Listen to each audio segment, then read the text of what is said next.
जय हिंद एवरीवन, मैं रूबी ठाकुर स्वागत करती हूँ आप सबका एसएसबी क्रैक एग्जाम चैनल पर। तो मैं आज फिर आई हूँ आप सबसे एक टॉपिक पर बात करने के लिए, और आज का जो टॉपिक है वो है नारी शक्ति के ऊपर। मेरा मतलब वुमेन रिजर्वेशन बिल 2023, जो हाल ही में डिस्कशन में चल रहा है हमारी नई पार्लियामेंट बिल्डिंग में। तो चलिए जानेंगे हम हर एक डिटेल इस पर्टिकुलर बिल के रिलेटेड।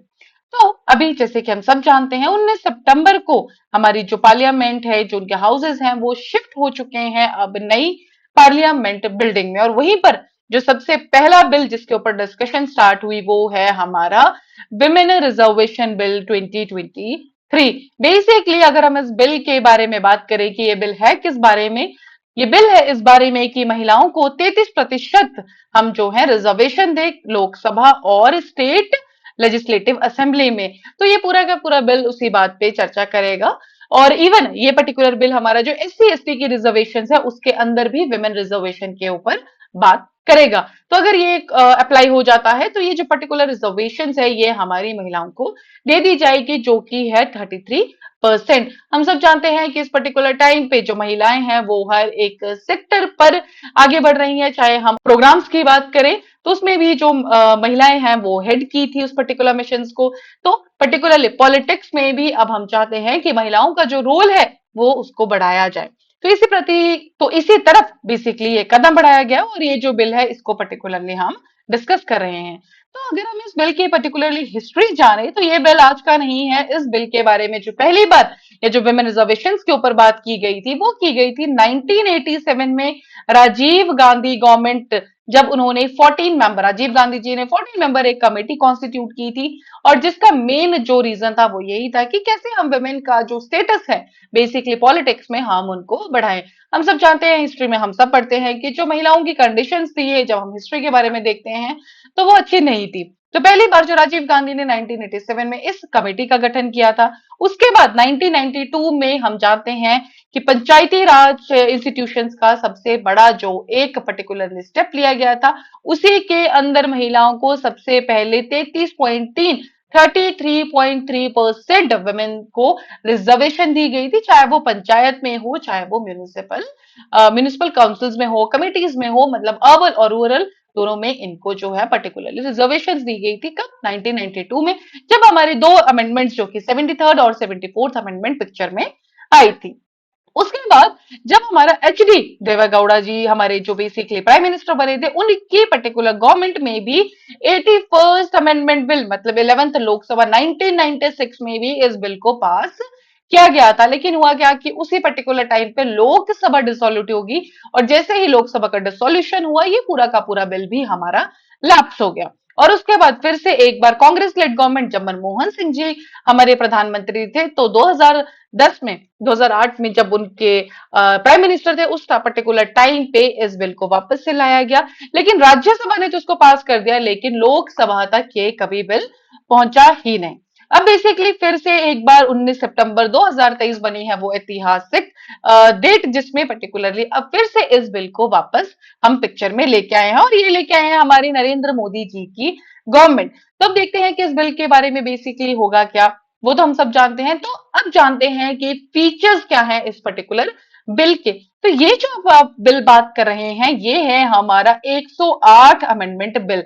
देखिए, जब तक कोई भी बिल पास नहीं होता तब तक हम उसको एक्ट नहीं बोलते। अगर एक बार ये पास हो जाएगा then it will become are act. और कैसे ये पास होगा, क्या हमारा प्रोसीजर है, वो भी हम एंड में जानेंगे। लेकिन फिलहाल के लिए आप इतना जानिए कि ये जो बिल का नंबर है that is the 108 amendment bill.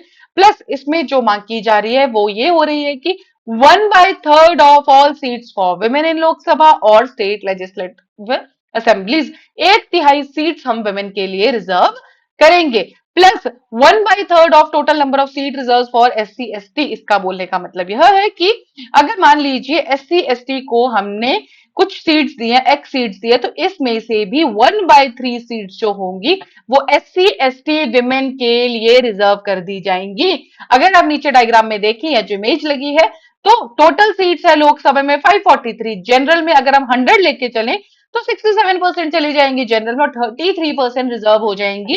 और सिमिलरली एससी एसटी में भी जो नॉर्मल है, जो रिजर्व्ड है, वो तो रहेंगी, लेकिन उसमें से 33% किसके लिए चली जाएंगी, हमारी महिलाओं के लिए। तो ये दोनों ही चीजों में हमारा अप्लाई हो जाएगा, रिजर्वेशन के अंदर भी और जो जनरल ओपन कैटेगरीज है उसमें भी 33% हमारा महिलाओं के लिए रिजर्वेशन दे दिया जाएगा। लेकिन जब ये एक बार रिजर्वेशन ना पास हो जाएगा, ये एक्ट बन जाएगा, उसके बाद जो रिजर्वेशन दिया जाएगा रोटेशन बेसिस पे, जैसे कि अभी भी आप लोग देखते होंगे जब इलेक्शंस होते हैं तो उस पर्टिकुलर टाइम पे आप देखते हैं कि कोई सीट रिजर्व आई है, कोई एससी एसटी के लिए रिजर्व आई है, कोई वुमेन के लिए रिजर्व आई है। तो उसके बाद भी जो ये पर्टिकुलर 33% रिजर्वेशन है ये रोटेट करेगी सब स्टेट्स और यूटीज के बीच में ईयर वाइज ईयर।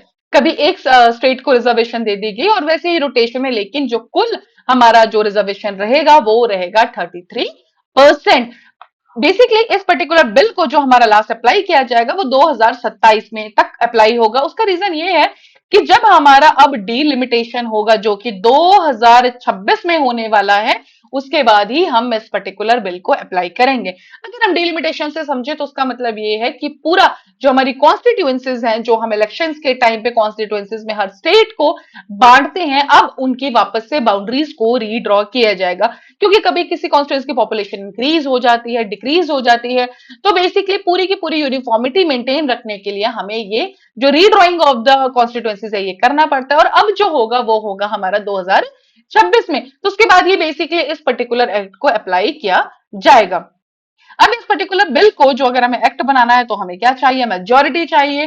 तो मेजोरिटी चाहिए हमें total membership of the house और 2/3 ऑफ द मेंबर्स जो कि वहां पे प्रेजेंट होंगे और जो वोट कर रहे होंगे। उसके बाद तो फाइनल हमें पता ही है कि प्रेसिडेंट के सिग्नेचर के बिना कोई भी बिल हमारा जो है कभी भी एक्ट नहीं बनता। तो हमें चाहिए प्रेसिडेंट के सिग्नेचर्स। और अभी अगर हम प्रेजेंट सिनेरियो देखें तो इस पर्टिकुलर टाइम पर जो हमारी फीमेल मेंबर्स हैं लोकसभा में वो है 78 और राज्यसभा में है 24। मतलब कुल मिला के हमारी 102 महिलाएं इस टाइम पे हमारी पार्लियामेंट की मेंबर्स हैं।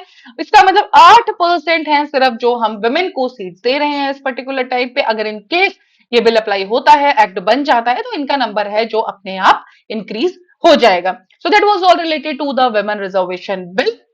अभी आप स्क्रीन पे देख रहे हैं हमारे इंटरव्यू ऑनलाइन कोर्सेज।